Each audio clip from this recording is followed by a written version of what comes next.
Hi everyone, it's Nicole and I have another layout using the Merch Scraptastic kit. This is the 19th layout. I think the last one I said it was the 19th layout, but I think I just got a little confused and because I think I was working on this one and I knew I was working on the 19th layout.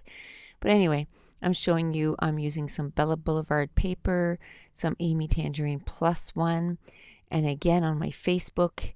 This month the challenge is to use new products because last month we went on a spending freeze. So I figured that everyone, or a lot of people would be getting new stuff. So let's get them used up right away. These are American Crafts roller stamps. And I got the two different packages that they offer. There's two that are a wider roll, and then two of them that are a smaller roll. And the smaller roll has little hearts. So I just went and put some with my white ink from Close to My Heart. And it's a pigment ink, so it doesn't dry up right away. Like your dye inks will, as soon as they hit the paper kind of soaks them up and they dry up.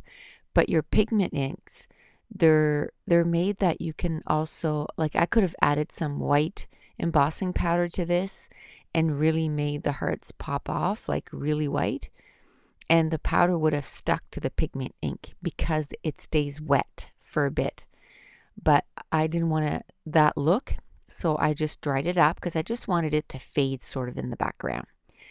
Now I mounted the photo with a couple of papers. One of them is the pattern paper from Bella Boulevard, and the background is those awesome cameras that I love to cut apart. And then I just also added a bright yellow cardstock as part of the mat. Now I'm using that chevron paper, and I believe that was a Daily Flash Simple Stories paper. And I'm just going to cut out two different strips of color of the chevron, and I didn't take my time cutting it out. Like I just cut it out really roughly, and actually because I was going to cut it neatly after.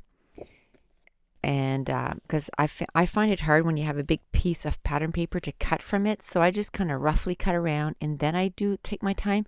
But I actually kind of like the look that it had. It kind of was a messy chevron look, so I decided to just leave it like that and put it on my layout that way. So I used two different colors to strip. I got the orange and the yellow, and then the other one is two shades of blues.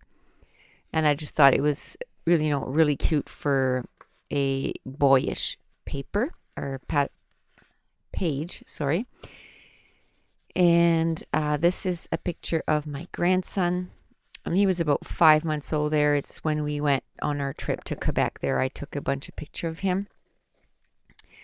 And I just thought that I would do a page about one of his nicknames that I like to call him. So his name is Mason. So I always say to him, my little mason jar, because you know those mason jars that you put things in, like whether it's jams or whatever. So I just say my little mason jar full of love. So that's what I'm going to do on this page. And I was thinking of that acetate that we got a few months ago. I don't think it was with Scraptastic, or maybe it was. Anyway, it came in it had frames and everything, and it also had that little jar. And I thought, oh, I wish I would still have that. And then later on, I'm going to remember that I have a stamp. So I'm going to make my own. So these are the yellow jelly bean soup letters that came in the kit. And I'm not sure if I have, all in uppercase or lowercase, the letters. So every M that I find, whether it's uppercase or lowercase, I'm kind of taking them out, and then I'll decide whether I want to do it in uppercase or lowercase, and I decide to just use the M in uppercase. And now I'm looking for an R and a J for mason jar.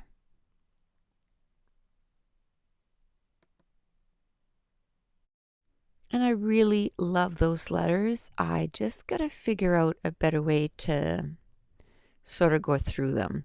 Not that I can't say that it bothers me that much, but I'm sure there's a way that would be um, more time effective. It might, take a little bit more time at the beginning, but um, I think in the long run, it would save time looking for letters. And one of the things is to just use maybe some double-sided adhesive and just put the letters in the order that they're supposed to be.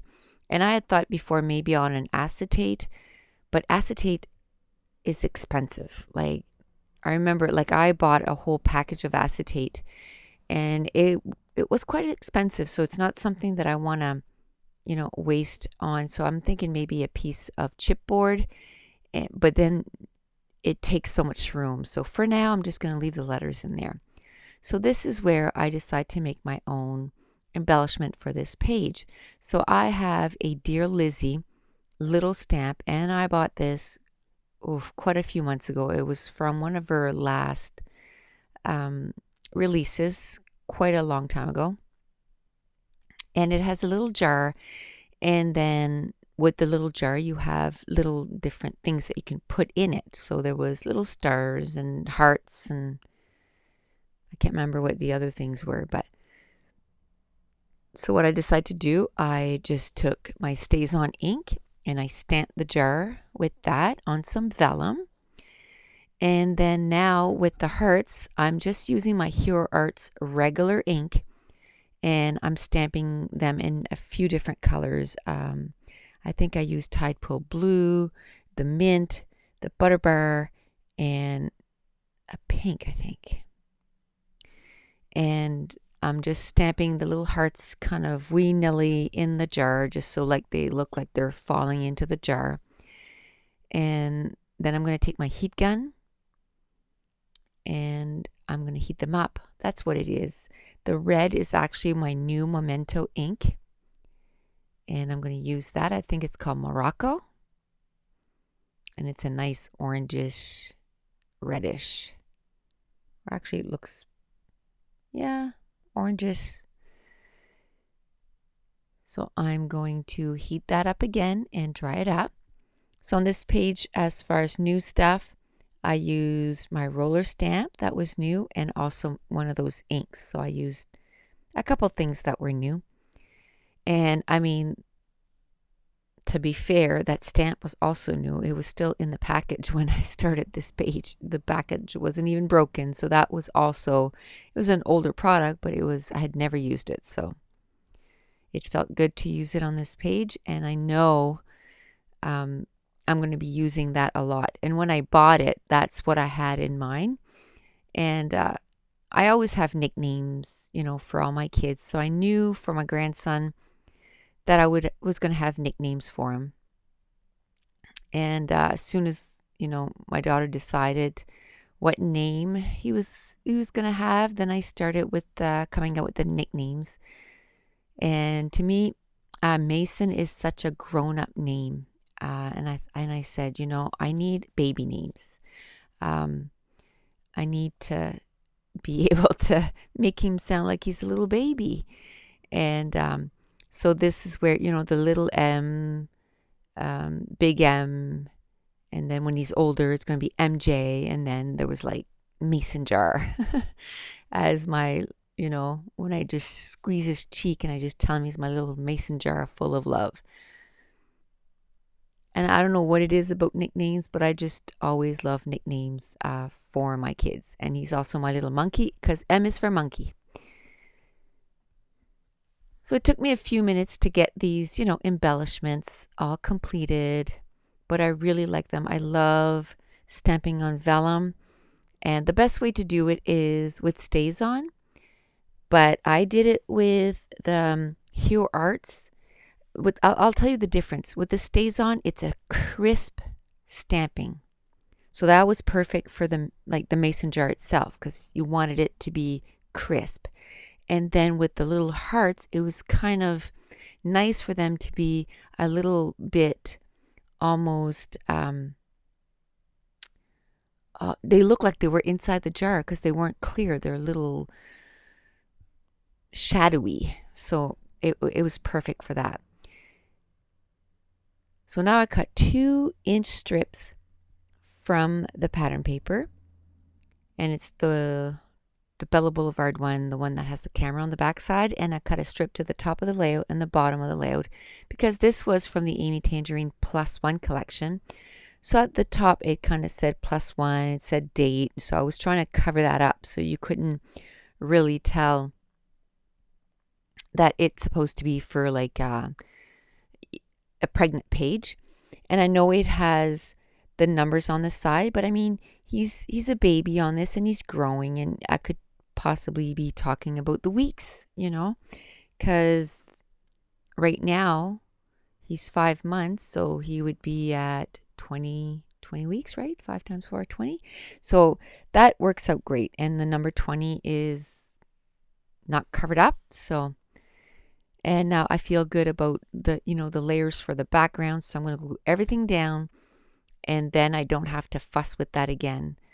And I don't like getting all my embellishments all, where they need to go, and then I have to pull everything up and then get everything down.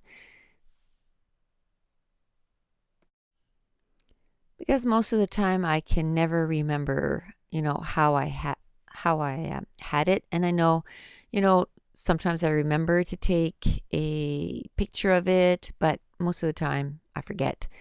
So for me, it's just easier to glue the base of the layout first and then go on from there. So my little and full of love, I use the little stickers that came on the Amy Tangerine +1 sticker sheet that came in the Scraptastic kit. And I love those little letters. So I've used them up quite a bit, and I've used those little yellow stickers on the layout too. And like I said, this is the 19th layout. I'm starting the 20th layout, and I think I'm going to have another one, and then I'll be done. So I'm hoping on Monday I'll be starting with the new kit, and it's a good thing because on Sunday we're ordering the June kit, and I'll be starting the April kit. But I don't plan on doing any overtime. I've kind of sort of burnt myself out again. Not on purpose. The way it works is we put our names down, and when I looked, I thought, well, I'm not going to get more than one, and I ended up getting 3, and they were all together. So, but I've learned my lesson. I'm not going to do that again, and I plan on getting a whole bunch of stuff done. Hopefully in June. I have a bunch of other stuff to do, but I'm going to try to take at least that I can get 1 page done a day, which, technically that's only an hour. And then I have, 23 other hours to do other stuff. Now I'm going to work on those clusters. The top cluster is, again, a cut apart sheet that came with the kit. And it was all 3x3 cards.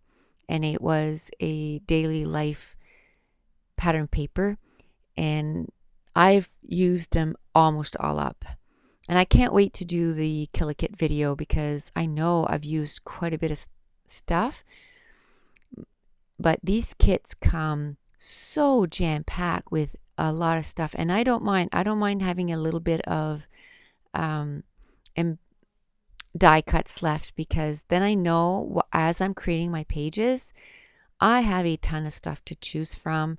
And, I do pull a little bit of stuff from my stash, but it's not too much. And so this is perfect for someone that is new to scrapbooking, or you really want to be, you want to budget yourself because you want to scrapbook, but you don't want to break the bank every month. Kits clubs are the perfect thing for that because you get X amount of pattern papers, you get tons of die cuts, you get embellishments, and if you use it to the maximum, you can get a lot of pages done. And so you get, your bang for your buck. So it took me a few minutes to get all those letters all glued down, but I just kind of put it right below the photo. And now I'm just looking to see what else I'm going to put on this layout. So now I decided to, again, I just wanted a little bit more separation between the pattern papers and the photo, and I love that vellum. And I had a little piece of the white vellum left, so I'm going to use it on this page. And then I noticed that where adding the vellum kind of messed up where my letters were. So I decided to lift up all the little letters and glue my picture down. And then I just glued my title on top of the vellum, which still worked out perfectly. As a matter of fact, it just made them stick out more. So there was some arrows that came in the kit, and they were from Daily Flash, October Afternoon. And I used one arrow on this layout. And then I'm going to start building my layers. I had a leftover from a die cut from a previous page. I added one of the mason jars. I added one of the cameras that came in this kit, and it's the Studio Calico cameras. And then there was a little tab that said this, and I'm going to glue that there. And now I start working on the top embellishment cluster, and it's sort of looks like someone's shirt with a camera, and so I'm going to use that as part of the embellishments. Again, I'm going to add a couple of mason jars sticking from underneath of that. I'm going to use another arrow pointing towards the camera, and then there was a little speech bubble that said love this photo, and I'm going to put it to the top left of the photo. And I'm going to add a camera that came in this month's kit, and some twine and some enamel dots to that cluster. Now the top cluster, I'm going to cut off the top of the mason jar. And then there was a little embellishment that said say cheese. I'm going to use another little arrow that came from the kit, and some enamel dots, and then some stars that also came from this month's kit, and they were from Studio Calico, and some twine. I pulled out some washi tape from my stash, and it's just a nice aqua color, and it's got stars all over it. So I thought because I wanted to add some stars to this layout, it coordinated perfectly. And then another thing I'm going to do, I'm going to take some twine, and I'm just going to tie it up to the top of the mason jar so that it looks like, some people when they make jams, they kind of dress up the top of the mason jar. So I wanted to do that. Now I had my last video, I had a few questions. Glory asked, where do you purchase the tape for the ATG? I don't order it. My friend orders it from the States, and she just says when she orders it, and then I tell her how many I want. So I'm not exactly sure, but I can ask her next time I see her, and I can mention it on another video. Bonnie Wilson asked that she would love to know the name of the scallop punch, and where could she get it. I got mine at Simon Says Stamps, but I went to check, and it's no longer there, and it is an older punch. It is from EK Success, and it's called Double Dotted Scallop Punch. So maybe you can go on sites like maybe Amazon or eBay and check there. And it does say that it embosses the circles. Like the scallops, there's little circles within it, but if you don't push hard, it doesn't emboss the little circles inside the little scallops. So I've never had an issue with it. It doesn't emboss it, so I love it. And then Adrienne Richards asked, she was wondering where I purchased that aqua mat and who makes it. It's made by American Craft, and I bought mine. I went to Winners, and they had it there. and it was super cheap. It was $20 and it's massive. It's like 25 by 18 or something. So it's a nice aqua color, and then the back side, it's aqua and black on one side and it's aqua and white on the other side, and I really like it. And was there any other questions? I think that was it for these questions. I think Denise asked me on another video if I stopped getting the freckle font kits because she hasn't heard about my kits in a long time. And you know what? You made me realize I did a haul video for my freckled font kit last month and I forgot to add it up. So I won't bother putting it up, but I just got my May kit on Friday. So tomorrow, Sunday, I'll do my haul video for it and I'll upload it. So I just finished. I told you everything that I did on the page, but I just wanted to answer a few questions. And the last thing I did was added some calico white mist to all the areas. And that's it. The page is done. So I'm going to show you the close-ups of the layout and then some close-ups of each little layouts. Oh yeah, and I forgot to, I took my new Lumo Arts markers that I got from Michael's and I wrote on some of the mason jars. On one of them I wrote love and the other one I put XOXO all over the jar. And the page is done, so thanks for watching. Bye.